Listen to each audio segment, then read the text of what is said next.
Welcome back, everyone. Another edition of the Six Man Tag Podcast. Thanks for tuning in again. I'm Mike, and joining me, the man of 1,001. No. You're not running this interview, Bruce Valanche. I am, because I'm Skylar motherfucking Strange. Thank you. That was good. You're welcome. And also, we have guests this week. We do. Listen, as we like to say, because I feel like we've had a bunch of people from Northeast Wrestling on at this point. We're like the unofficial podcast of Northeast Wrestling. And I feel like we can't actually call ourselves that without having these two gentlemen on who are synonymous with just wrestling in the Hudson Valley area, the whole Northeast in general. They've been around. Listen, for the run these guys have had as a tag team, it's pretty damn impressive. Joining us today, Hale Collins, Vik Dalishus, The Now. Guys, welcome. Hey, thanks for having us, man. Appreciate it very much. What's up, guys? This isn't, like I said, I think we've had a number of guys from Northeast Wrestling on at this point. I think your entire referee crew, Chris, Vinny, and Kevin. Like I said, Kevin told us a fun story about Ric Flair almost shitting his pants on the side of the highway. So we've had there's one of you guys on. About our intro is that we were voted by the fans the greatest tag team champions in Northeast Wrestling history. So if we're gonna throw accolades out there, that's one of the top. Listen, the more you have accolades, whatever you want to flaunt, all things. This is your platform. That's a good one. That's voted by the fans. So we gotta take that one and toot the old horn right there. No, listen, we actually made a comic book cover out of it, which is awesome. And it was like I said, I feel like you're just synonymous with wrestling, like in this area. I feel like most wrestling fans in this area know you guys. And I feel like you saw us. What's that? When was the first time you ever saw us wrestle? Oh my God. It had to be, I forget if it was either House of Hardcore or probably like 2013 or 14. I think you might have been doing the Jesus Christ Superstar gimmick at the time. Yeah. Awesome. Okay. So it was either then and then it was either that or one of the Dutchess Stadium shows, but definitely like, I guess almost a decade ago at this point. Awesome. But you guys have been around for a while, and I want to start current. Like, you're rocking honestly, that's some sweet NWA merch, because you guys did appear on NWA. That's a pink. I'm just going to say right now. Yes. But so, like I said, I know I always like to start at the beginning, but let's start current. You've got appearances on NWA. I mean, is that a regular gig for you guys? Or you just, was it like a one time, or do they keep inviting you back? Like how's the NWA experience going for you guys? Man, it's awesome. We honestly, we were brought in as a participant in the Crockett Cup earlier this year, had a chance to wrestle one of the best tag teams on the planet with the Briscoe brothers, and hung in there tooth and nail, neck and neck with those guys, and opened a lot of eyes, and kind of got the discussion started. So when the NWA reached out this last time for us to come back in and give a try at their TV tapings and see how we fit in, see how we do, I feel like we had a really good opportunity there, and we did really well for ourselves, and we've earned a spot in the NWA 74 United States Tag Team Championship Battle Royal. So those championships have quite the lineage, and the opportunity is there to really snatch that accolade and run with it. So, we are not looking past that opportunity. So right now, that's literally what we are focused on in a real big way. So that's all. Yeah. So you get a chance to be on, because NWA 74 is their big anniversary show, which is on pay-per-view.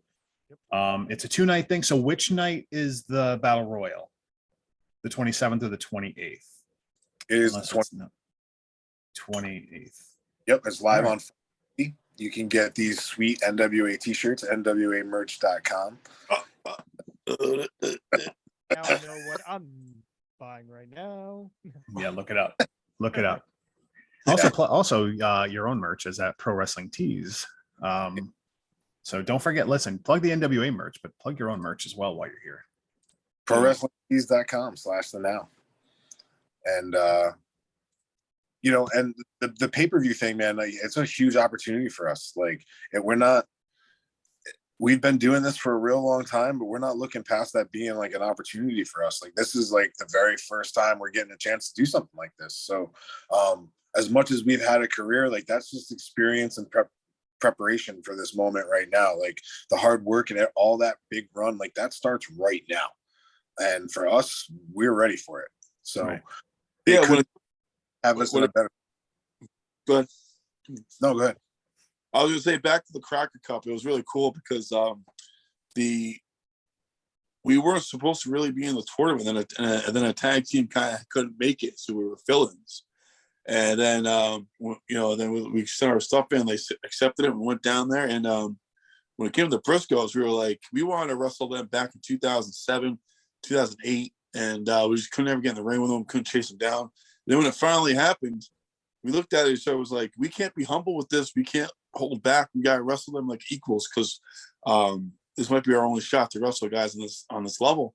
So we treated it as like our last shot at wrestling people that with that kind of background that they have, and we just brought it. And one of the things they said was, you guys brought it. You didn't really be humble. You guys just brought it, and you guys look like you belong in there with them. And then we took that, ran with it, and we keep going.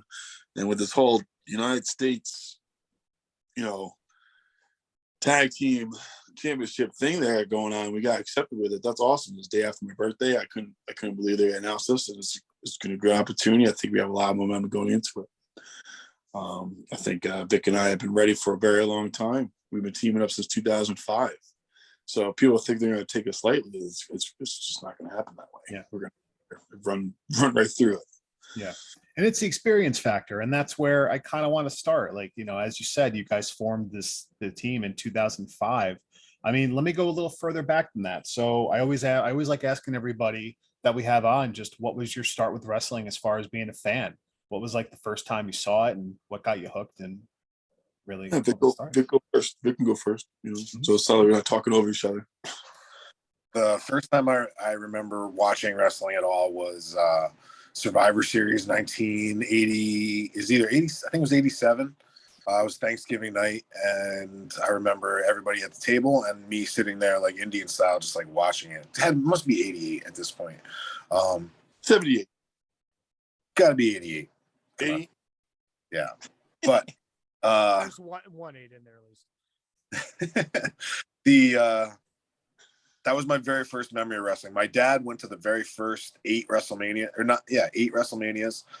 He was a fan of wrestling growing up, and he used to take me to the Civic Center here in Poughkeepsie to watch wrestling for like Monday Night Raw tapings and things like that. And he actually brought me to WrestleMania 8, and I got to go to. I was there at the Montreal Screwjob in '97. So my run as a fan, I actually had opportunity to be there in the crowd for some really cool things and moments in wrestling history, and then to jump into wrestling and participate and make some of those memories myself has been so cool, man. So 2 quick questions from what you said. First one, you said your dad was at the first 8 WrestleManias, correct? Yes.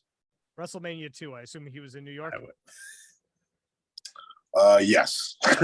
Because I keep forgetting. Oh, yeah, that was in 3 places at once. It was, yep. Or not at once, but consecutively. And second, I have to ask from somebody with firsthand experience, what was it like being in the arena during the screw job?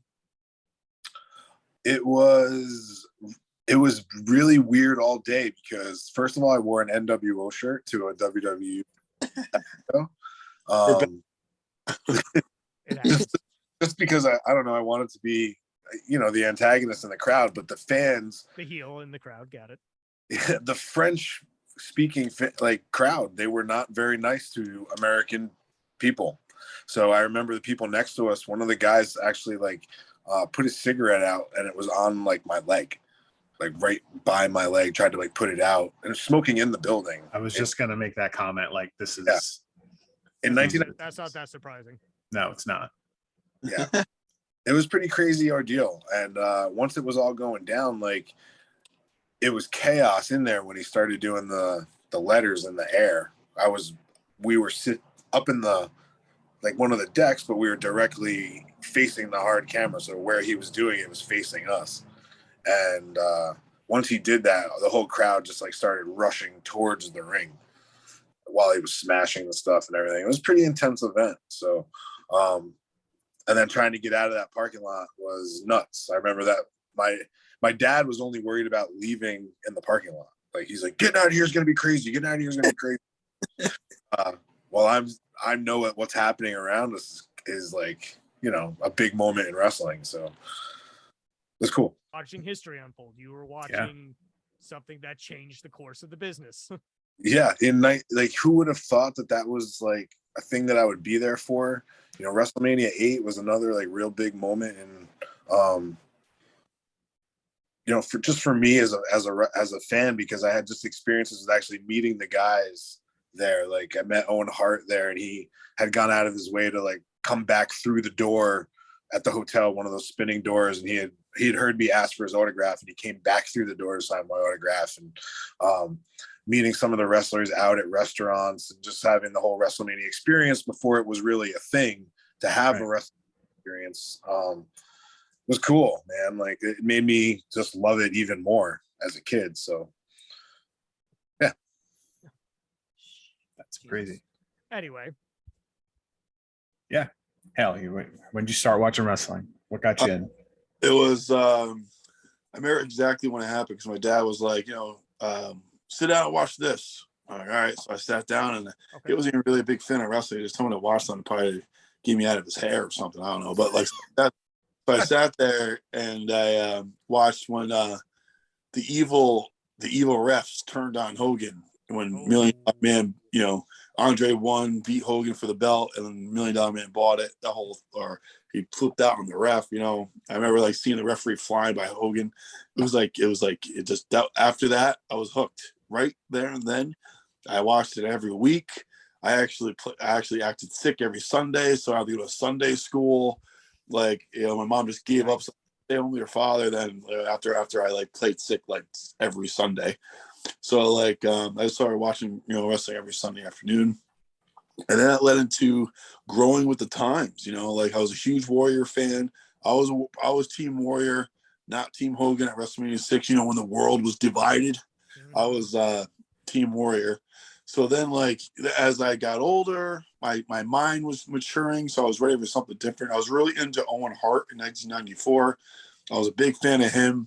I love the Bret Hart and Owen Hart feud. I think it's one of the best feuds ever in wrestling history. If you really dissect it, it's really intense, and everything about it is awesome. With the psychology and the matches, everything. So I was in that level, like thinking that way. And so then I stayed up one night and I saw ECW for the first time in 1994 on it. Like it was on MSG at like 1 a.m. I'm like sneaking up, you know, no one knows I'm up watching it, and I'm like, was it still Eastern at that point, or was it? No, I started watching like 94 right after. I don't remember seeing the Shane Douglas thing. I remember like I started watching when like the Sandman looked like your uncle from a barbecue, you know, like it just looked. That's when I realized that I might have had a shot in wrestling, because I'm like, look at these guys. These guys are like normal guys, and it's different. It's real. I thought it was real when I was like 13, 14. I was like, man, this is like real. They're hitting each other, tense. They're swearing. There's hot chicks. It's like I'm like, man, this is like nuts. So I was like, after that, you know, I just got hooked with ECW, and I started going to all the Poughkeepsie shows. Every single Poughkeepsie show that had ECW, I was always in the front row wearing the Superman shirt with the blue bright hair. And I used to like try to get the audience all into it before the show. I was like a mascot, and everyone like got pissed off at me a lot. It was really fun. And then this led me into, instead of looking at colleges and high school, I was looking at wrestling schools. And the one wrestling school that had a lot of the ECW alumni was Johnny Rod's. Yeah. And so I sent him a letter, and long story short, I joined his school. My first day I walk into his office, Big Dick Dudley walks in. So it's like, so I'm like, oh, well, I'm sold. You know, you got Tommy Dreamer, you got Bill Dumont, you got Devon Dudley, I said, you got Dances with? What was that? Dances with Dudley? Yeah, how many Dudleys were there? Several Dudleys. Yeah. Anyway. Sorry. But it was really, it's just I grew with the time of my mind. ECW came at the perfect time because I was already getting kind of tired of the hooky stuff.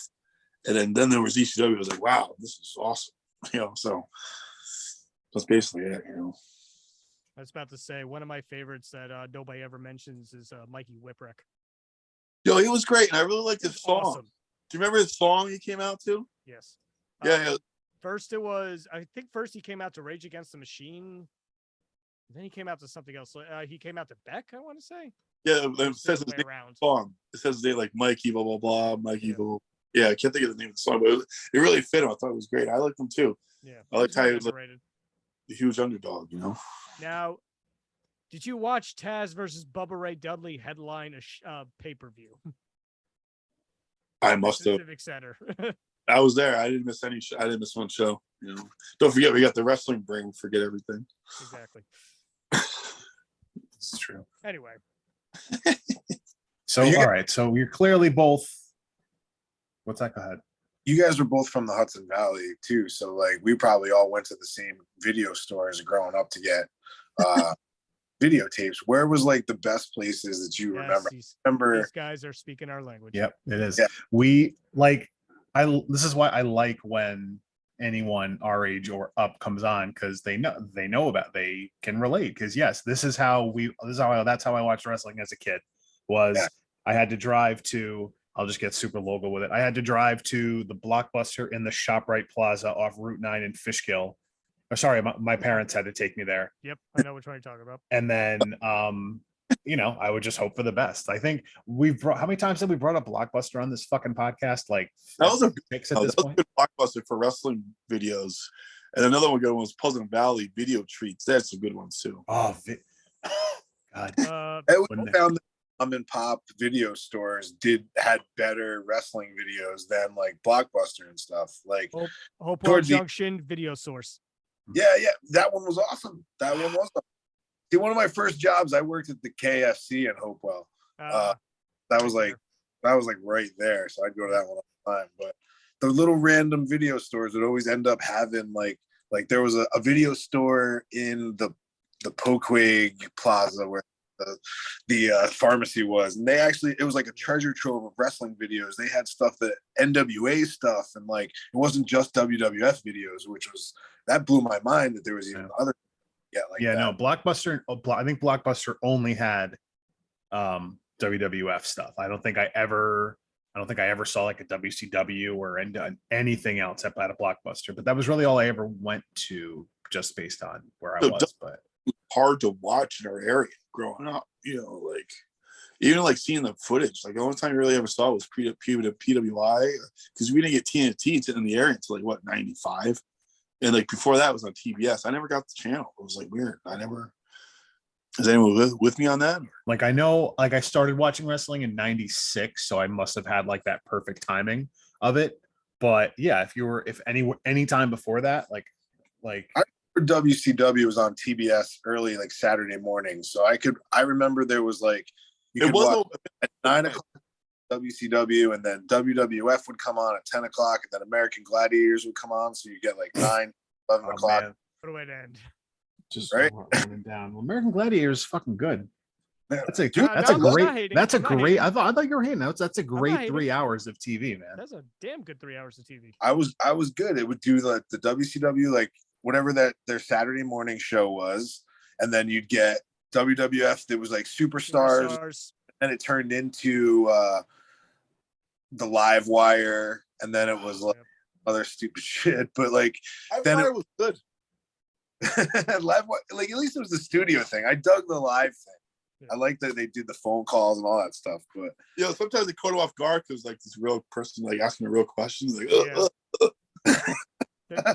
the smarks would try to break them, and it was just like, what do I do? Yeah, I remember one time I called repeatedly trying to ask a stupid question. And I called. It was busy. And they finally answered, and I freaked out and hung up. I don't know why. Yeah, I don't know. It sounds like a normal reaction, though. Yeah. Like, oh shit, this worked. Click. Yeah, no, I was like 12. This is what I wasn't supposed to get this far into the plan. Yeah. Dude, I was a huge Todd Pettengill mark. So like when I figured out that he was on the radio too, I was like, well, he must talk about wrestling all the time. And then I listened to it, and he didn't talk about wrestling at all. Yeah. when they brought him back, when they did those NXT in your house, or at least I don't know if I think they either they did like a voiceover for him recently over it, or they brought him back. Like that was just like, oh, okay, I remember this. This is perfect. If you're going to do in your house, he's got to be a part of it. He's synonymous with that. He was so. There's still one Blockbuster that's running in the world, right? It's in like Alaska or something. It's in. I just watched this documentary. Bend, Oregon, specifically. Oregon. I think they had like an Airbnb where you could like sleep in the Blockbuster or something. Like, did see that? I saw that. It's genius. I am so looking that up. No, it was. I don't know if it's still a thing, but like a couple of years ago, like it was like it might have been limited because I imagine everybody would then go look it up and go, "Oh, I'll stay here." You just watch movies all night. I don't know. That kind of nostalgia is now. Like that is what is like. It makes that kind of thing when you feel that connected with something, you make something like that and bring it to make it now again, and it's still gonna be awesome. I feel like if you put a Blockbuster in town, people would go there like crazy. Like just to go back to what it was. I think it would be like a big hit. Huge hit. For the nostalgia for a little bit. And then I think after like 6 months, people are going, why am I got Netflix. Why am I paying $4 for a DVD for 3 days or something? It was cool that back then is like once you rented something, you had to watch it. Yep. Now if you watch something off Netflix, you're like, this sucks. I'll turn it off. Click. Yeah. That's why my backlog is way too long. Yeah. Like, I feel like just watching, like, to, not that I'm trying to force it back to wrestling, but to bring it back to wrestling, just watching nowadays is just different because I find myself going, like, I don't have to watch the show because I can either just find YouTube clips or there's clips on Twitter that I need to see. And like, I find myself just not really watching a whole show like besides like the big pay-per-views or whatever they call them now. I will say the last couple of weeks I've been paying attention because of for reasons, certain events that have shaken the wrestling world. Yeah. Well, a lot of times wrestling matches, like and wrestlers as performers, we end up in a position where some matches you're doing them with in mind that they're going to be clipped up, used for social media, or clipped up and used for promotional ideas and things like that. And it's a lot different than how some times in wrestling have been. So it's a good opportunity to get yourself out there and show yourself, but you have to remember that not everybody's watching everything all the time. So when you do get an opportunity to stand out and show yourself, you have to really snatch it and to make the most of it every time, because the competition is always there. There's always people that are trying to get somebody else's the attention that they have on them. So that's to your point. I feel like that mindset kind of has made storytelling a little not what it used to, but like when it is done well, it's done very well because people are more used to kind of seeing like high spots, like you said, like clips for social media and such. Yep. That's why we really love performing in the NWA. The best, the day one of our first days there, they wanted to make sure that we knew that the tag ropes were legal, that you had to use the tag ropes. Yep. And me and Hale both looked at each other and we like had a big smile on our face. We're like, yes, this is awesome. Because when you put structure and you put rules and you put guidelines that everybody knows and everybody has to abide to, guess what happens when you break those rules? You actually get heat. Like, do you have a reason to like have good guys and bad guys? If somebody doesn't pay attention to the rules and follow the rules, well, guess what? I don't like them as a fan. Or if you have somebody who sticks to the rules and fights within the rules and still overcomes the odds anyway, I want to cheer for them. And it's super easy to do it that way if you got some rules that somebody can break or people can abide by. But when there is none of that and it's just a chaos, it's really tough to get emotionally invested. I mean, look what Ric Flair was able to do for his last match. Regardless of how you feel about it, the storytelling leading up to it was absolutely epic. Everybody was emotionally invested on what was going to happen and what was going on there, even when you knew it was all a work. Like that's awesome.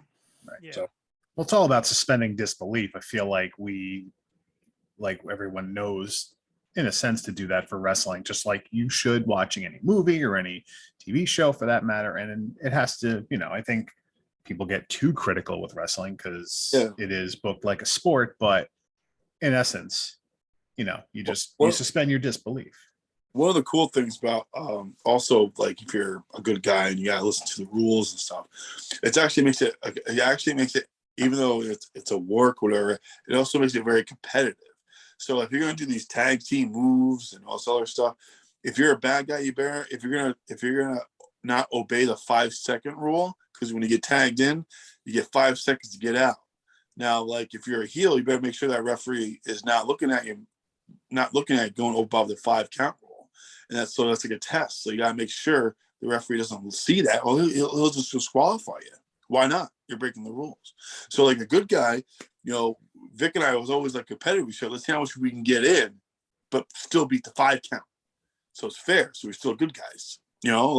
So it's like, we'll get tagged in, boom, boom, boom. But like if we ever go, I don't think we have one over the 5-second rule in a long time, and when we see that on TV or anywhere where it's like, it's just they're burying the ref. Like, why is the ref even there?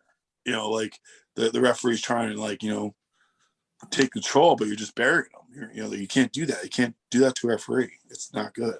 So like, you gotta get in, get out. Make sure you get your shit in, but make sure you listen to the rules and get out. Grab the rope, right back to square one. That's why NWA is awesome, because NWA, like, that's what it is. It's all ring psychology. Everything needs to make sense. You can't just take a pile driver. You can't take 20 pile drivers and kick out. You can't do it. It's not going to happen, because one pile driver should put you in the hospital on the stretcher. One is questionable, yes. You know what I mean? Like, when I see like this stuff go on, I'm like, I'm not saying I'm not growing with the times. I'm not saying that. But as a performer, I don't want to take a flip a pile driver on the hard part of the apron, roll in, kick out, and do another 10 minutes. It's like, I should take a flip pile driver and be carried throwing up the X. Yeah, carried on the stretcher. But plus it's a sacrifice, man. That could easily go wrong in seconds. So you're taking a pain, but you're also taking a sacrifice. Like you don't want it. Like, everything's getting very comfortable, and it can happen in a second. In a second, if you don't know, if the timing is off, you get a stinger, get all the stuff, and it's like, man, I don't know. I want to save those for when they matter. If that makes sense, right? Like, yeah. Like, I see all these moves get done like all the time. Like, man, you're draining it. You're draining it. So it's like you're numbing the fans. It's gotta make it work. That's why I love being the NWA. It's like that's what they look for. They want you to make sense. They want everything to mean something. It's a beautiful thing. And Vic and I can't be more than happy, man. It's like our home. It's amazing how much reverence Billy Corgan actually has for traditional wrestling. But yeah, right. Like right. He has a lot of like what he did. He has so much passion where he's actually creating it again to bring it back. Right. Exactly. He's been doing a fantastic job so far. And we're talking about the lead singer of the Smashing Pumpkins here. It's not just some guy.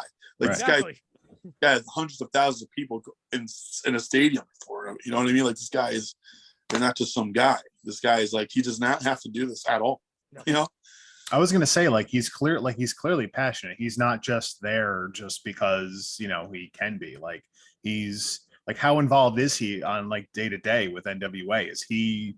He's the guy. He was there for everything, standing right there. Wow. And he's looking for that psychology. It doesn't make sense. He's looking for it. So it's like, that you gotta do your job. Because I remember a little bit with his run with Impact, and I forget if he was like trying to buy them or whatever it was at the time, and then whatever was trying fell through, and then you kind of hear, oh, he's he really wants to he wants to redo NWA, and here it is, out of a decade later, I would say. Yeah, but like I said, and this is firsthand account. If listen, if he's there day to day, and it's cool because in the locker room you have all these great minds from all the different generations. Like, I'm in the locker room, you have Aaron Stevens, Damian Sandow. You know what I mean? Like, this guy's been around forever. He's one of the first guys I locked up with in a camp in 2001 in Boston. You know what I mean? Like this guy's been through everything. This guy's been through it all. Like this guy should have been world champion. You know what I'm saying? Like this guy was so good. I remember him in the ring with Vic in 2002, and it was like they had such great chemistry, you know. And like it was like really, he was really good then. He's really good now, but he's in the back. He's in the locker. You know what I mean? He wants everything to make sense. He's in that generation, and plus you have everybody else that wants it all to make sense. We all want the same thing. It's a beautiful time in wrestling right now for that. Yeah.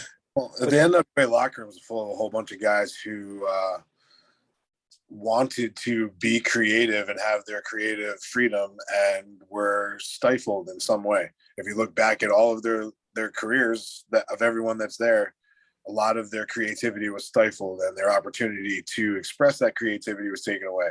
And it's the island of misfit toys that we've managed to stumble our little raft onto, and it is a great fit for us. We feel very at home in that locker room, feel very comfortable in that ring, and feel very comfortable with, having a conversation with the people who make the decisions there. So to be having a one-on-one conversation with Billy Corgan, when at the beginning of this year, that seemed like a far-fetched idea. And now we're right in the thick of things, all because we just kept going and kept pushing and followed the opportunity. And, right now we couldn't be happier with where we're at and what's in front of us right now. So like this whole thing is like a perfect setup and a perfect storm, and it all kind of brought us right to this one spot. And it's really cool. That's awesome. NWA, And you it has a good roster too. Like guys like Brian Myers, JTG apparently has shown up. I guess he did eventually get fired by the WWE. What else? Long run. Nick Aldis. Yeah, exactly. Nick Aldis, like he, after whatever he was doing in Impact, he carried that company for a while. And now Trevor Murdoch is actually doing a pretty good job of it too. Yeah, well, like what a great representation is Trevor Murdoch, right? He fits that, right? And then you have Matt Cardona, who's doing everything to troll everyone.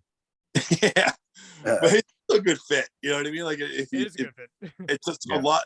Chemistry alone right now, I feel like it's onto something, and I think NWA 74 is going to be like something really cool and special. I think they're just announcing names left and right. Customize on it, and I'm happy to be part of it. Yeah, but, sure. And so I guess I want to go back because not only because you mentioned, first person you locked up in the ring was Damian Sandow. So at this point, you've been doing this both 20 years at this point. So yeah. when exactly did you both train together? Or like I guess what was like when did you start training? Who trained you guys? Well, I started training I couldn't get my parents' consent. So I lied and said I was delivering pizza for 2 years, but really I was going down to Brooklyn twice a week to Johnny Rod's. I signed August 3rd after my 18th birthday. So right after my 18th birthday, I went down to Johnny Rod's. Then I for Pleasant Valley. So I never my neck of the woods. That's a haul. Never been in the city before. So now I'm doing subways, doing all this stuff. And I'm like, man, this is crazy. Now I'm getting in the ring with like grizzled veterans that are jacked out of their minds and bitter in the world. They're so bitter, but some of the guys are really good, like Nana, Matt Stryker, those are the guys, Boogaloo, Lowrider, Bylong, some of these guys were throwing on top. They were so good to me though. They took me under the wing and trained me pretty good. But then fast forward, so Vic, I'll have Vic tell us side, but in 2001 or 2, Vic decided to, reach out to me, go, hey, you should join this Preacher Kid, because Vic went his way and I went my way. So I joined Jerry Ross, he joined a deal in Albany, but later on we both end up at this camp together. And it's like 2002. And that's where I locked up with the first person outside my wrestling school, which was Damian Sandow, which was, I believe, 2001 or 2002. I can't remember, but one or the other. He was the first, but I was like, man, this is crazy. I was 20 years old, I believe 19 or whatever. But Vic and Damian Sandow stole the show. They're the best ones there. in 2002. I was a little behind because Johnny Rods was very, very strict on moving you on to the next bump. So I had to learn the arm drag for like 3 months. Then I had to learn this for 3 months. I had to learn everything. Like everything had to be perfect. He was a perfectionist, you know. So like by the time I got there, like I was a little behind, but I caught up when I decided, Tony DeVito opened up his wrestling school in Newburgh. You know, so like I joined up with him. It was only a half hour from my house, and Johnny Rods gave me his blessing.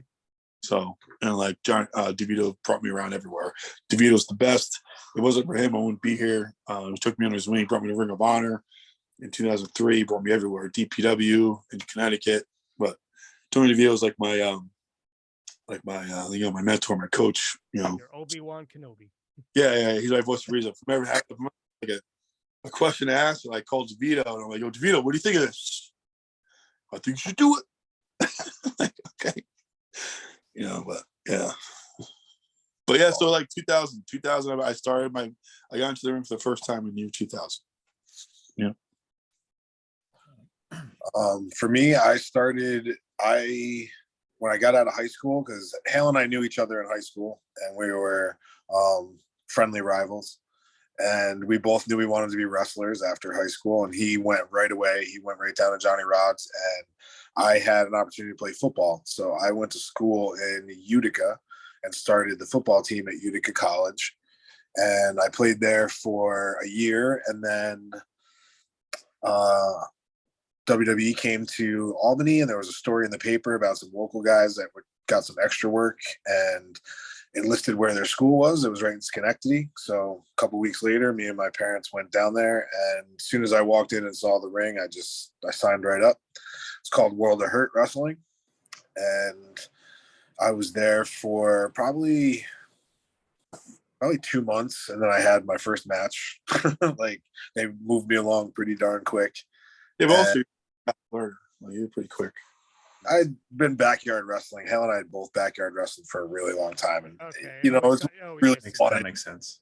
I feel like every kid did in that era. We were serious. Like, when people say they backyard wrestle, it's like a lot of guys like fuck around and just do like whatever. But we were like having matches with each other, like out and like calling like legit full matches.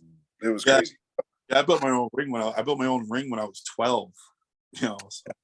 That's impressive. So I guess I started in 2001, and then I got sent to I did the Dr. Tom camps with Hale and Aaron Stevens, and from there I got booked in my first dark match for WWE in 2003 January, and I wrestled Sean O'Hare in Providence, Rhode Island. And the second night I wrestled one of the guys who was my trainers, Dave Danger, in the Pepsi Arena in Albany, and I actually won. And the announced my name, which was even more badass because I'd always wanted the Fink to, that was like a little checklist on the thing. So from there, I got invited to the first OVW tryout camp, and I was selected from the camp to join OVW as one of the 8 people non-contracted to train there.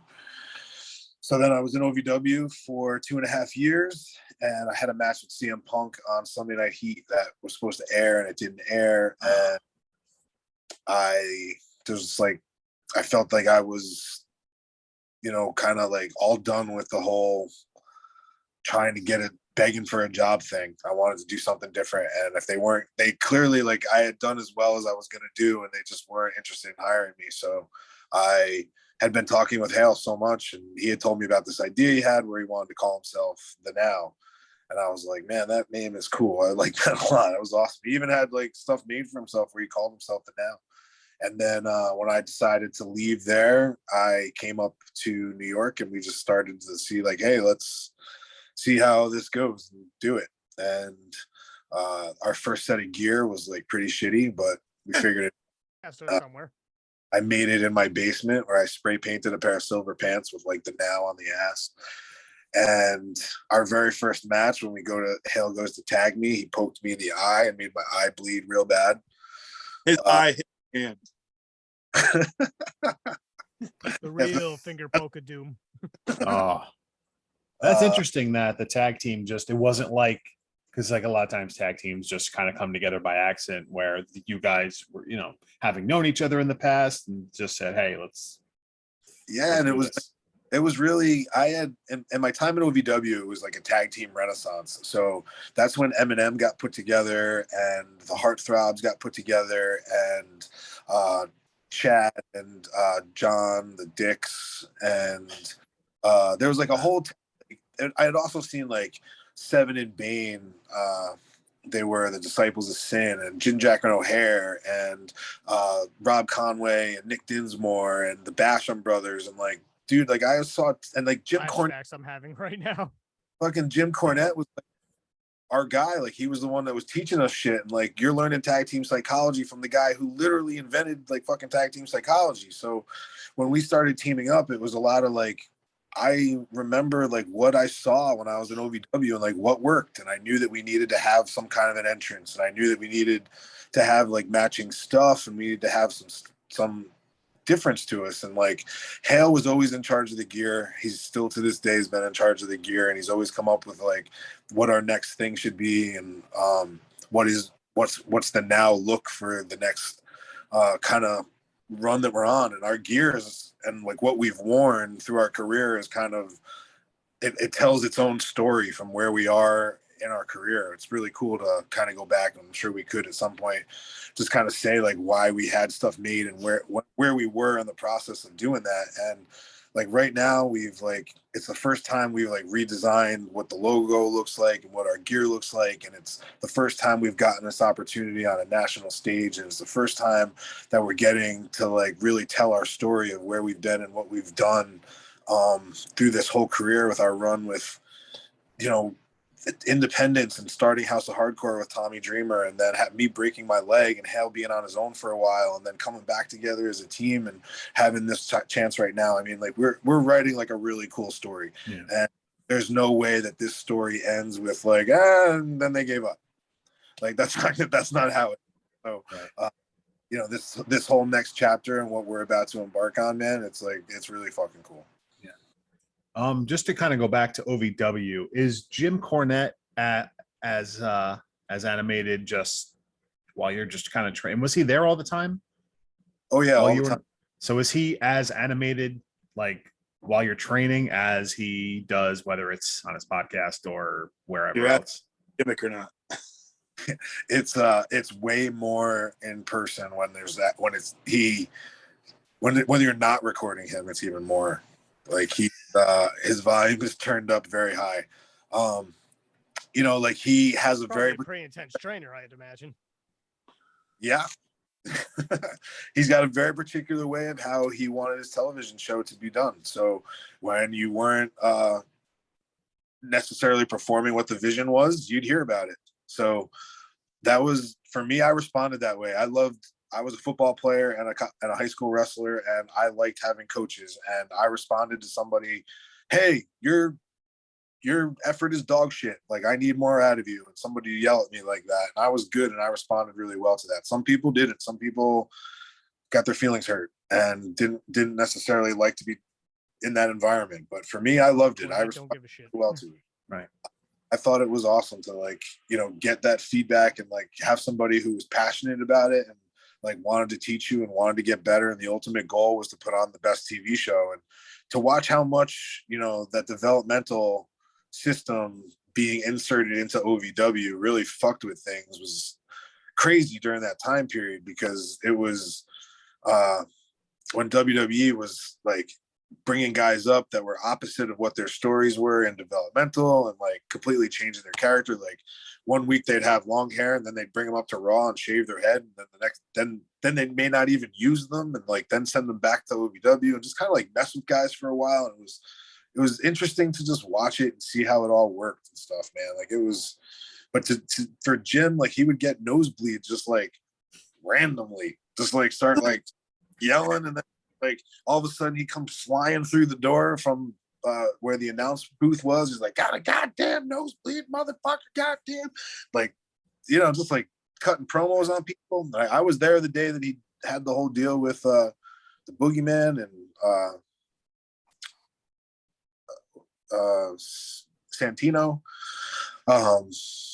there's a lot of different things that were like that, but yes, he's a very animated person, and it was a very interesting time to be part of that whole developmental system, man.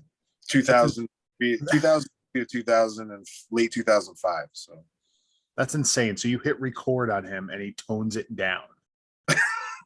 well, yeah, I'd say so. That's amazing. Yeah. But I mean I'll fast forward because you mentioned, and obviously I wanted to get there with House of Hardcore. So how did you first connect with Tommy Dreamer? And then what led to, like, obviously I know House of Hardcore was, the school, obviously the school and then the promotion. So what, how did you first, come in contact with Tommy Dreamer, and then what led to the formation of that? He was in charge of hiring talent for WWE. So I actually started to meet Tommy when he would come down to OVW. And I was scared shitless of him because I watched Dreamer in ECW, and he was from Yonkers, and my parents say he's not that far from us. Yeah. Yeah. Right. So I knew that my eventual, my in with Dreamer was that I was gonna talk to him about Yonkers. And I remember going up to him and be like, hey, my parents grew up in Yonkers. And he was like, cool. And that was it. I was like, well, I fucking blew that. But I met him through that, and I remember that he was going and doing a camp, and Hale was going to do the camp. And I remember saying, hey, my buddy's going to be at this camp. Can you just let me know how it was or whatever? And I remember he comes back a couple weeks later. He's like, hey, met your buddy. And I was like, oh yeah, how do you do? It's like, worst promo I've ever heard in my life. You want to hear something funny about that whole promo thing? I forgot to even, I thought about it, and I'm like, man, this is the whole story with the Tommy Dreamer promo. So I go to the camp, right? And I'm like, man, I wonder what I'm going to talk to this guy with. So basically I started making pizza for this guy named Ron Buffone, who works for ECW, who's also Tommy Dreamer's best friend. So then I'm like, wow, small world. So I walk up to him, hey man, hey, I thought this was my way in. Hey, I make pizza for your buddy Ron Buffone. He's like, cool. I'm like, all right, see you later. so then I'm like thinking promo. I had this because I wish I told this story. I don't think I've ever reminded Tommy Dreamer about this story. This is why my promo was so fucking bad. Is because pay attention now. Yeah, Tom, I go, Tommy, I'm in my head, I'm like, everyone, you're gonna start the camp off with a promo, and then we're gonna go to a match. So we had about an hour to think of it. And now I have ADD times 10. So I'm thinking of how can I be creative and this all stuff, blah, blah, blah. So I had this great promo ready for Tommy Dreamer. Right before I get in the ring, he goes, remember, I'm green as fuck. I'm green, green, green. And I'm like, and I got Tommy Dreamer, a guy, I was obsessed with ECW. I couldn't, I'm not a mark, but I never, he's one of the first guys I met. You know what I mean? That's up there. So I was nervous as it is. Right before I get in the ring, he goes like this. The worst thing you could ever say. Everybody listen. Just a reminder. I don't want no promos on me. So I'm like, I just spent an hour putting this promo together to do on you on this whole thing. So I get in the ring. So I'm like, shit, how do I stand out? What am I going to do? I had this whole promo. So I got to be creative. So I did a promo on my knee pad, right? So I'm like, yeah, it's horrible. So I'm like, someone stole my knee pad out of my bag. Who goes into a wrestling bag in the locker room? Blah, blah, blah. I was trying to be creative. It was horrible. So bad. I was fumbling. He's looking at me, failed miserably. And then he goes, at the end of your promo, the only thing I know about you still is you make pizza for my friend. And I'm like, oh, well, that sucks. Thanks. See you later. Yeah. Well, so now I'm cool. So now we definitely have a future. In response, yes. Well, so from that point on, it was. I don't even remember. How did you get friendly with Dreamer from there? Well, I stayed in touch with them because we were cool after that. We text each other, something. I would just randomly text. I was like, so why did you scream Louis every time you did the Death Valley Driver. And like I asked him all this stupid stuff, but it was cool to like I would always ask him some stuff and some advice and stuff, and I never lost contact with him, and I would go. I think I went to another camp of his. I'm not sure, and then we asked him the big question. Yeah, we saw him at that BTW show, right? Yeah, then we sent him our stuff. We sent Dreamer our stuff because we had our buddy Steve Credo make us this awesome DVD. And then we gave it to Dreamer at the show, and he loved it. And then we stayed in more contact with him. And then you had a connection to get the Polish Club, and then the Polish Club at Mahoney's and Poughkeepsie fellas. Yeah, of course. Yeah. And so we had an opportunity to get that building, and then Rob's like, "Yo, like, should we just ask Dreamer to like maybe even open a school?" And so I'm like, sure. So I reached out to, I text Dreamer like, hey, are you like a shot in the dark? Like, yeah, fucking right. You want to do this? He's like, sure. Like that nonchalant, one-worded response. Sure.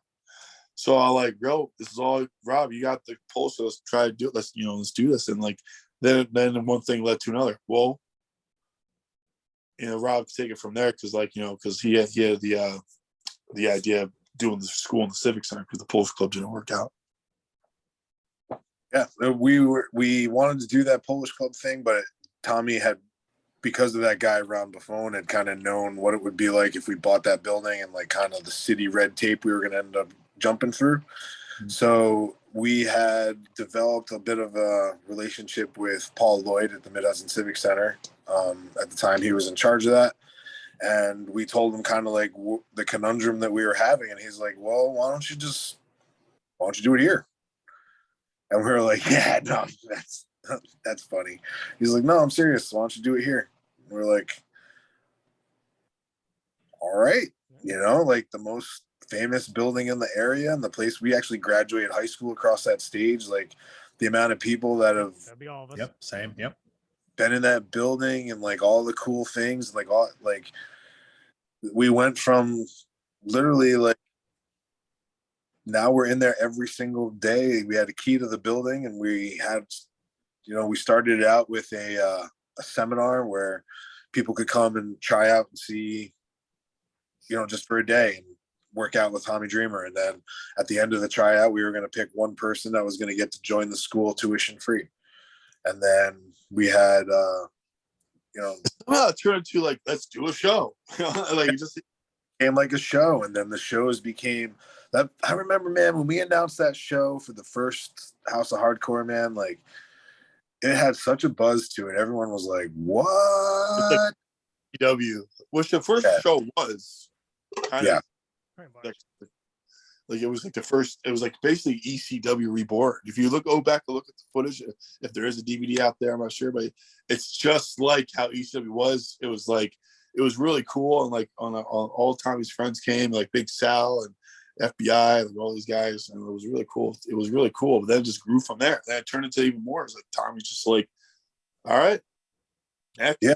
From literally an idea that was from the Polish Club into a global wrestling brand that was seen on Fight TV, like that was, it's a crazy ride to like be part of something that goes from nothing to that big, that fast, and see it all kind of like happen before your eyes. Like it was conceptually an idea we had in our head, like, and a lot of guys got noticed for happened, and then holy shit, we were touring Australia and the House of Hardcore is on Fight TV, and like all the things that was what we wanted it to be. And we were at such, it's an interesting place in our life for House of Hardcore because we were able to like be part of that and start the school and stuff. It was when we were also starting families, personal lives and things like that. Like we were at a position where we needed to be home for the beginning of like our families and stuff. And now everybody's a little bit older, a little bit grown, and we can get back to the business at hand kind of thing. And it's crazy out, man, the timing of it all. It's pretty bonkers. I mean, listen, and there's one memorable thing that airs on True TV 24 hours a day. At some point that episode comes up because that was the two things I remember most from the Civic Center with that was the first show. I think it was the first show whenever Sandman did his run, and I think Enter Sandman played 2 or 3 times all the way through before he got to the ring, and then Q getting his ass kicked as a punishment by Tommy Dreamer at another one. And so that memory of House of Hardcore still lives on True TV now, because that show is on that channel probably at least 12 hours a day. Yeah, that Improv Jokers does come up quite a bit. That it's Right. on there. So House of Hardcore lives on, at least in that. But and listen, and it was a great run. And I don't know. And you mentioned some of the guys that did get noticed. I specifically remember Ben Ortiz coming through there. I think I'm not sure what he's doing now. I know he went on to Ring of Honor. He was good. He was one of those guys that were like a fast learner, and like he used his strength in times and by 10, and he hid his weaknesses.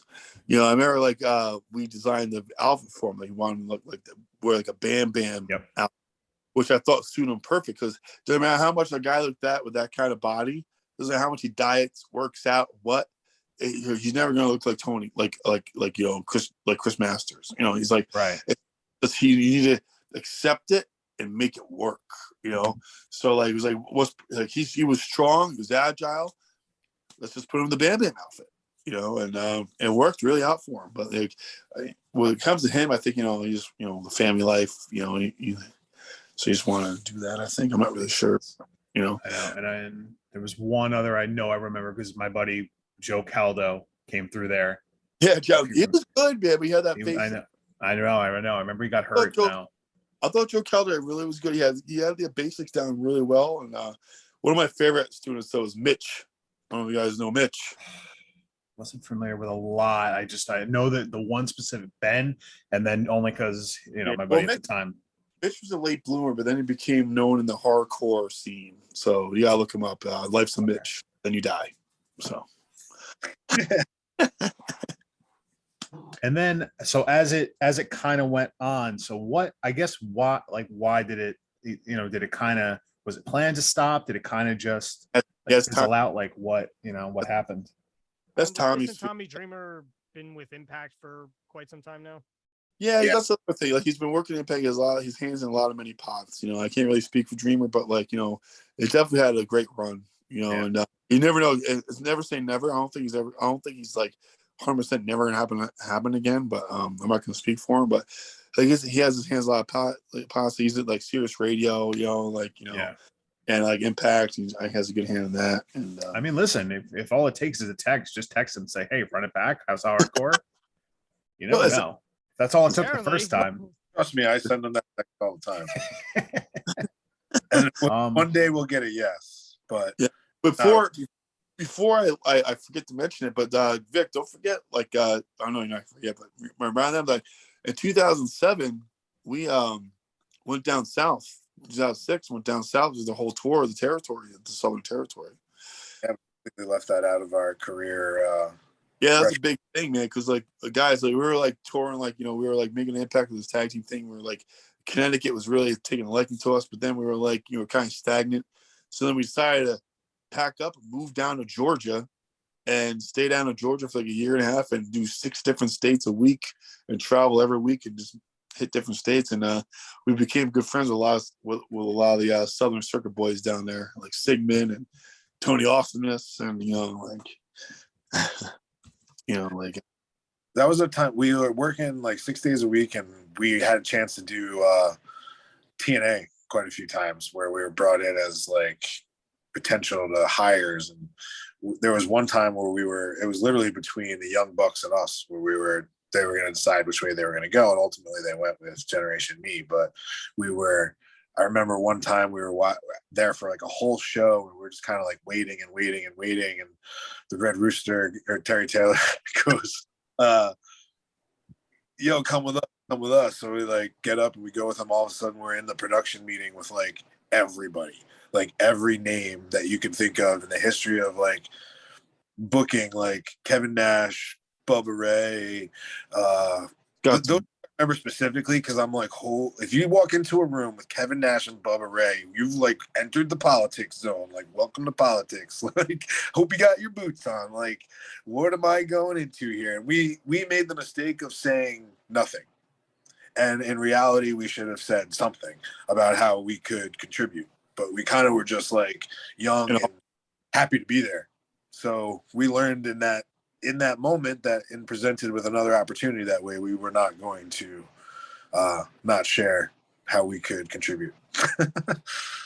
Right. Financial.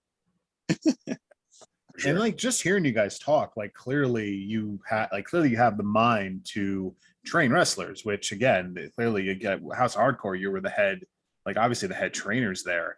Just listening to you guys, like clearly with the knowledge. So right at the time to not speak up, because clearly if you redo that situation now, you would probably, I imagine, just impress everyone in the room, regardless of the stature. Without stopping. Just be on like the business side, like, you know, Vic and I like help, you know, like build Planet Fitness as a company in the local area. Like Vic and I, like we got into the business of gyms, and we helped them grow to not 2 gyms, 3 gyms, 4 gyms, 5 gyms, 6 gyms, 7 gyms, 8 gyms. And before I know it, like we were in meetings every Wednesday with these owners that were building gyms, and we learned the business. We learned like just a business in general. So like, you know, like that helped us tremendously in our minds, just as a business as a whole, to look at wrestling as a business, how to grow it, how to be a brand. And I think that really helped us out too, just to have a separate thing other than wrestling to actually mold us even more into wrestling as a business level. Do you agree, Vic? Like, yeah, for sure. That was invaluable to be like in that environment. You know, we were in a gym, which can't be any better place for a wrestler to be. And then you learn how they were actually like making money and how to grow. And we were in a unique spot where we actually helped a group of franchisees grow from small to big, when they sold their group from franchisee back to corporate. Then we became corporate employees, and we saw that whole dynamic too. And we saw the difference between working in a small mom and pop gym to a corporate thing, and how you conduct yourself and how you get results in both environments. And like, we learned a lot of different things. Every experience that we had along this journey has literally been to prepare us for right now. And I can't stress that enough, that every time that we felt that we were ready, or we had our heart broken, or that we thought we were going to get an opportunity and didn't, and all of that stuff, it all happened for a reason. And that reason is right now where we're at. And we wouldn't if you will. We wouldn't appreciate the way that we do. We wouldn't value it. And I don't think we would perform as well as we're going to perform if it was any other time in our lives. So I think when you see us in NWA 74, you're going to be like, holy shit, that's awesome. Absolutely. Yeah, no. And again, NWA 74, August 27th and 28th, Fight TV. What's the venue? We're at the Chase in St. Louis. It's another huge historic wrestling building. They've had wrestling at the Chase since the 30s. It's going to be in the exact same place in the historic Chase Plaza Hotel in St. Louis, which is another historic venue that we get to kind of check off on our list, which is awesome, because I like happen to like really dig that. I like.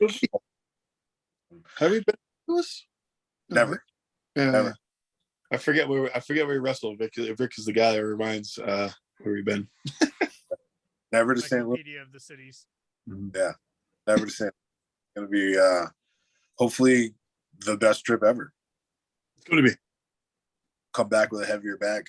I was gonna say, come back with some gold. And you gotta have us back on as the NWA United States champions. Listen, anytime. Done. Okay. Yeah, done. So if we, start winding down, just a couple kind of extra questions. First, man, you wrestled the Briscoes, that's gotta be up there. But any dream opponents that you still want to face that are out there? FTR. Yeah, that's That makes I'm sense. pretty sure right now any tag team will answer that immediately. Yeah, but the Plus, Wise they fit in with like any style. Like you guys who are very traditional, the NWA style, they would fit in with that like a glove. I would love to wrestle just for the psychology alone. Hell you know. yeah. Who else? Who else, Big? You think?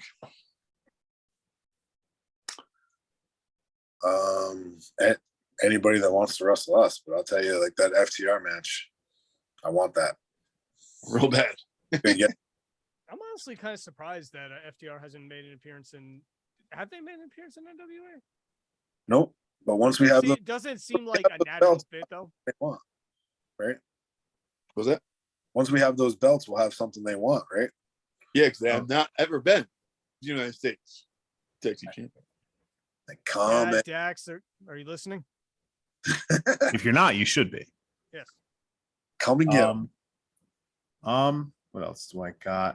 I guess to date, most memorable match you've had in your long storied careers? Besides the Briscoes. Okay, right. Most memorable match. There's been, dude, like I can. The one that pops in there is when we wrestled Evil Doink Matt Borg. That's a good one. That's a really good one. Okay. It's just because it was. Did he want to wrestle or did he want to fight? It was the scariest match I've ever been. Go on. He wanted to fight. What the heck? So I'll leave this one, Vic. All right, because I'll never forget it, man. So like this guy is the nicest guy in the back, and I really loved the Evil Doink character growing up as a kid. I still do.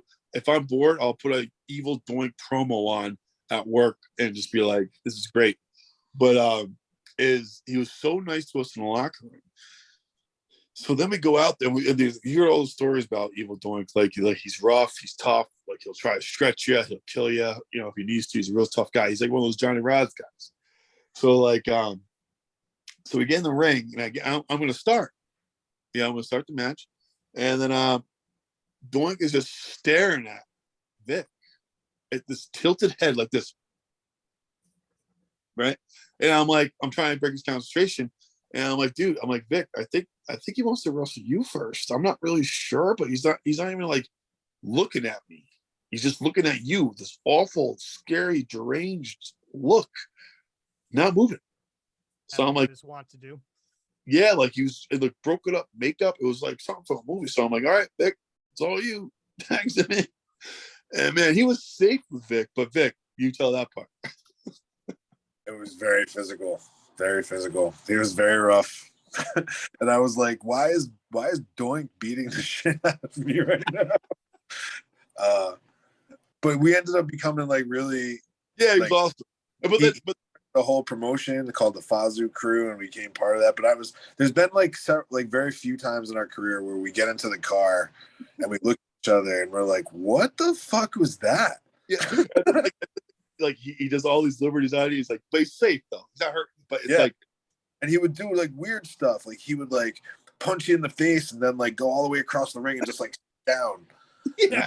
And then so then he tagged me in, and then he goes, all right, bye, Slim. So I like, with you. Yeah, like he's like giving me all this stuff. Like, all right, I'm doing all this stuff to Doink, and I'm like, man, what a mind fuck that was. But man, but what I never forget when I looked at him in the middle of the ring, not moving with his head tilted, looking at you. I'm like, oh shit.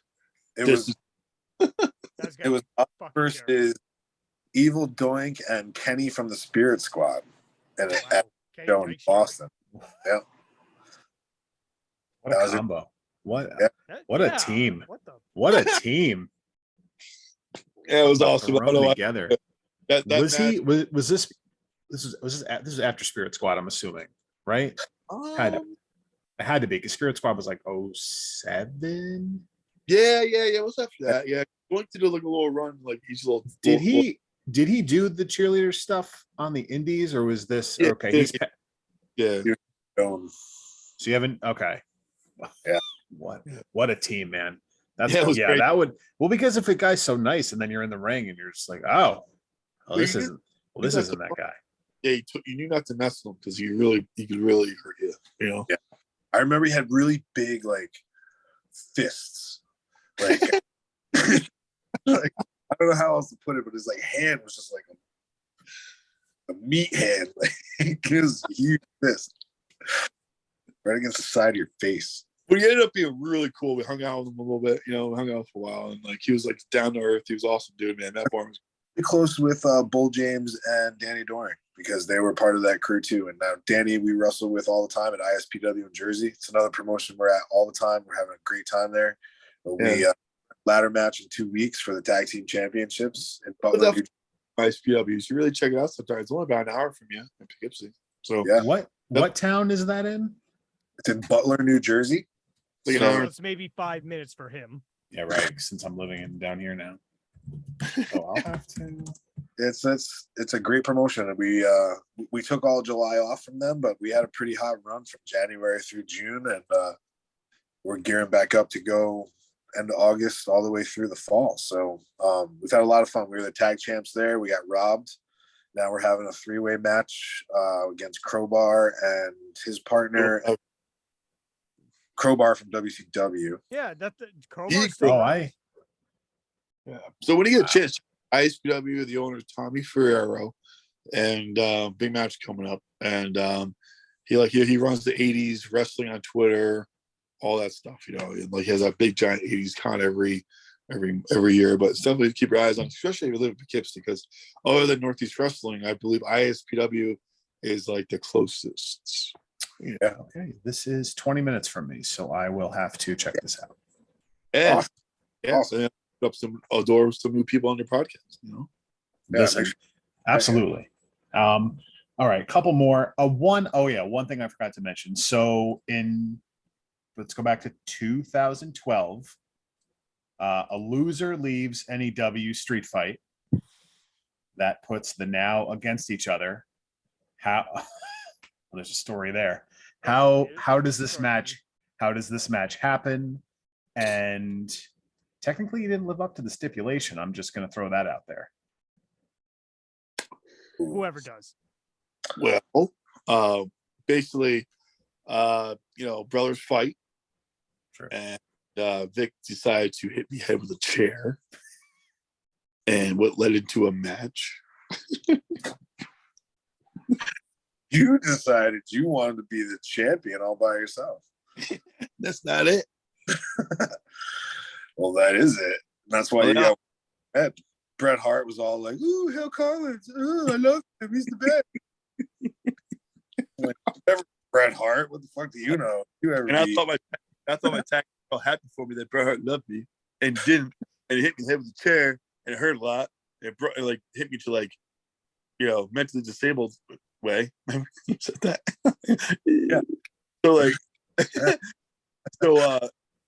it was really fun. We got to wrestle Scheller, but he always kicked my ass. And then we had a loser league town match, which some people say to this day is the bloodiest match ever seen ever.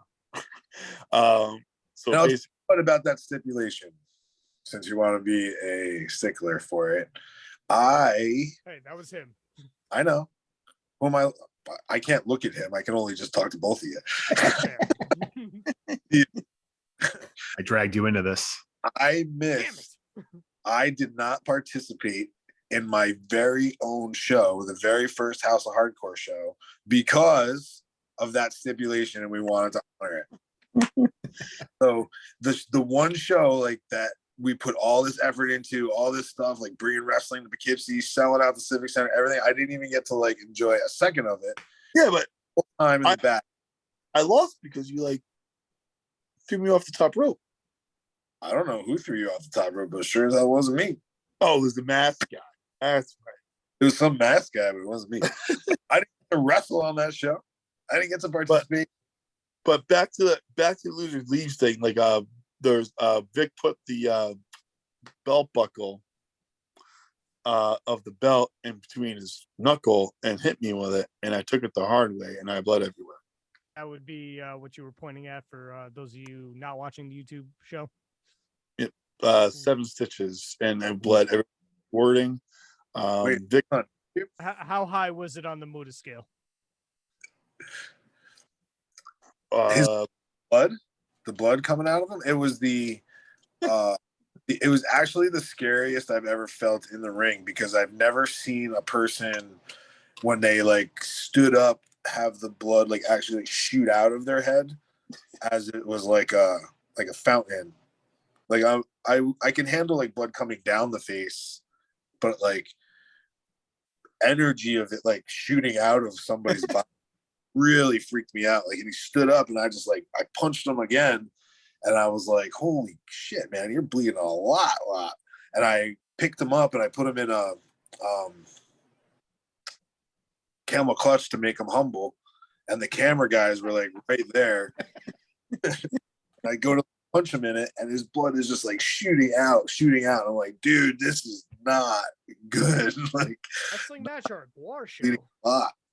yeah, but the thing that upset me about the most is like we were is like, you know, it's not the most professional thing to happen. If that happens on TV, you basically get fired. You know, so like it's like we had like some cool shit there that we were going to do in that match. We didn't get to do it because I was bleeding so much. But the one thing I hate about it is that all I needed was duct tape. I could have just duct taped the wound shut, or like I could have went a little longer, because I heard that like if you bleed, I could have bled a lot more before passing out. I should have just wrestled until I passed out or something, because I feel like we could have went a little longer.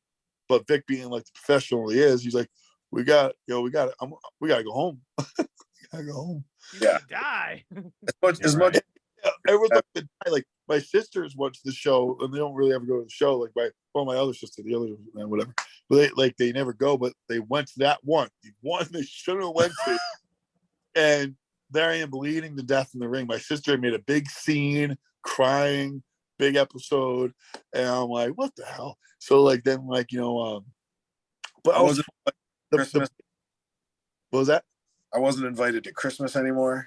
But the Yeah, big you fucked was- up. Vic and I became blood brothers that night, because when I went off the top rope to do the elbow, I couldn't see, so I couldn't see because all the blood was in my eye. So I swiped the blood out of my eye, and I could see a little bit. So I jump off to the top rope elbow, and when I landed, all the blood off my head went flying into his mouth. Jesus. Oh, man, it was really, really, really disgusting. Yeah, like, hey, it's a good thing we're friends still. Yeah. Let's not rehash this heat. There's goal to win soon. There's gold to And- win soon. Let's back on the same page. It's definitely Northeast Wrestling has posted that match on YouTube. You can go watch it. So check it out if you haven't seen it yet. Vik Dalishus. Loser leave town match. Vic Hale.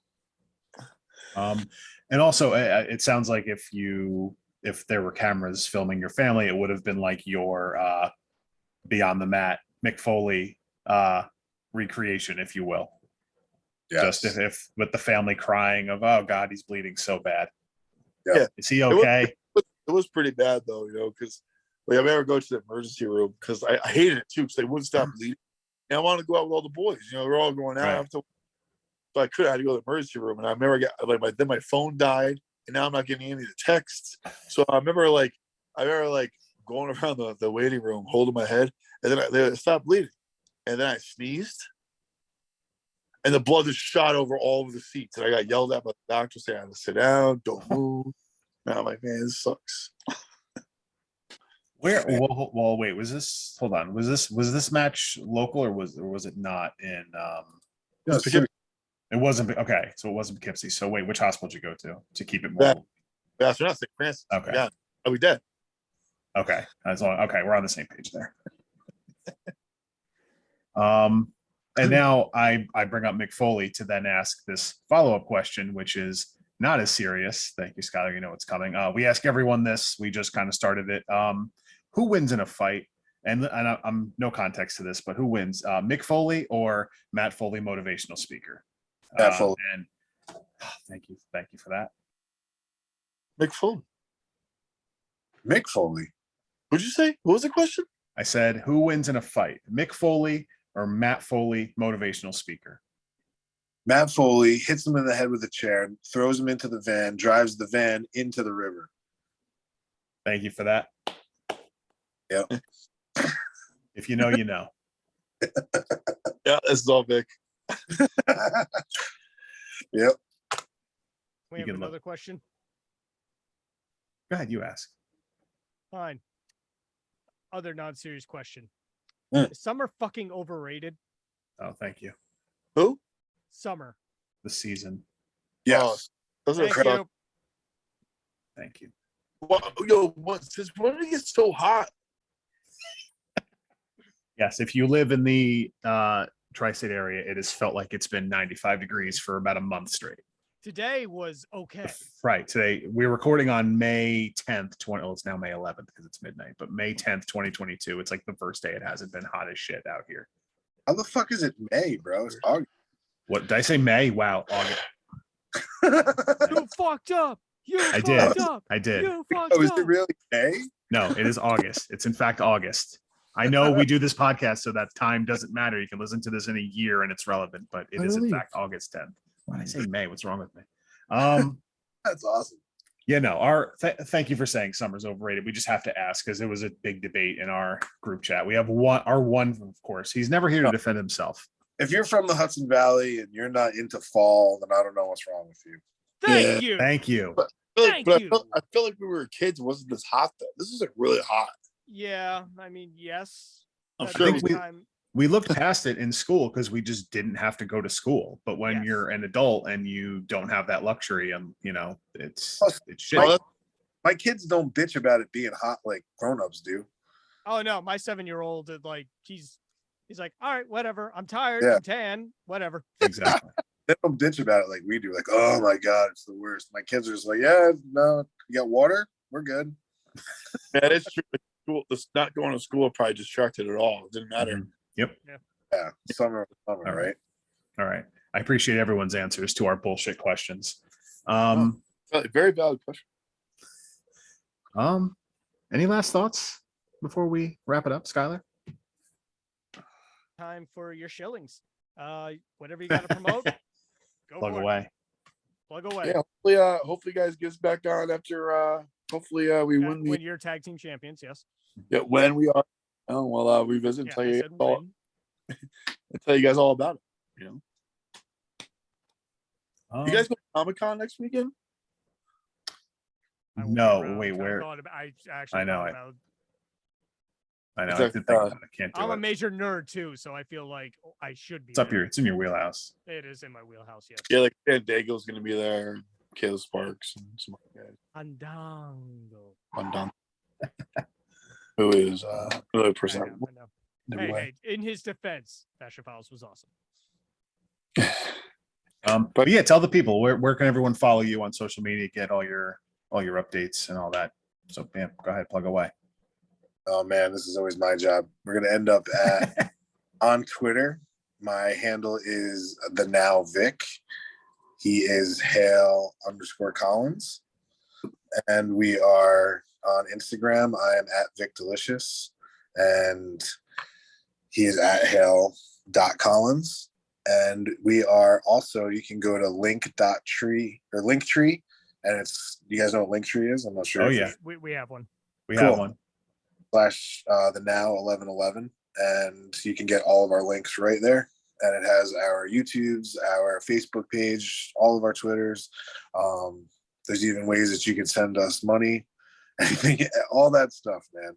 Oh, have to have a way to send money, of course. Yeah, links to the stores, all that good stuff, and hopefully everything gets more updated as we go. We're going to be focusing on kind of bringing everybody along with us on the next part of this journey. So Instagramming it and putting stories up and kind of documenting live. I'm a big fan of watching. I like watching vlogs, and I like watching a lot of that stuff where you get a little bit behind the scenes, a little bit of being along with the journey, so you can feel like you're a part of it too, and you can feel a little bit of the success, the highs and the lows, and all that stuff. So we're going to do a little bit of that on social media, and hopefully next time that we talk, we are one of the most talked about tag teams in the world.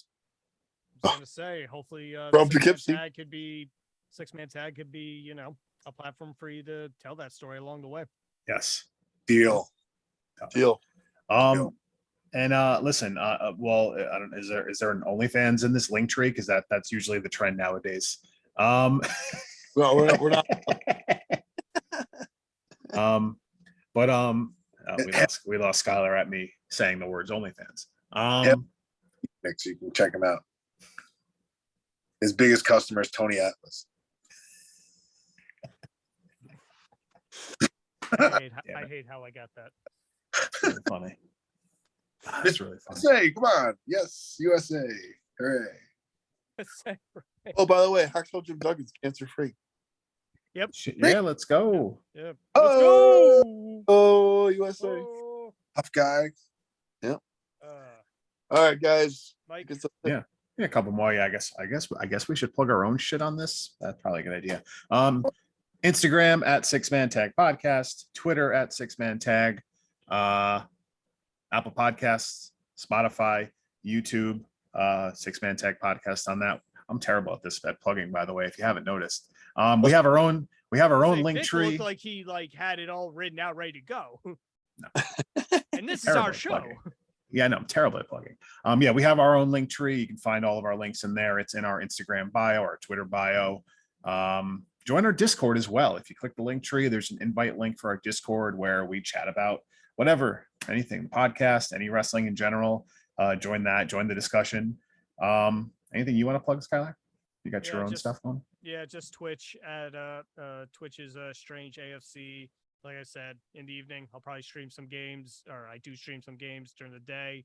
Nice. If I have time, I stream practicing and writing on like guitar and all that fun stuff. And hopefully more musicians will see it and be like, "Hey, you should try this instead of this." Okay. That's You don't have awesome. to be so condescending about it. Voice in my head. Yeah, man. That's cool.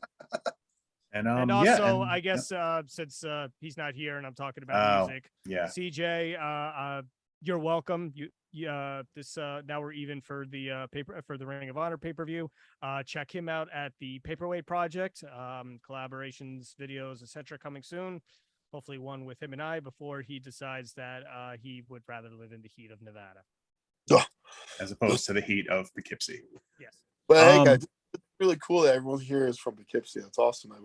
This was, like I said, I feel like all the local stuff we put in here, people that aren't from here aren't going to get, but it doesn't matter.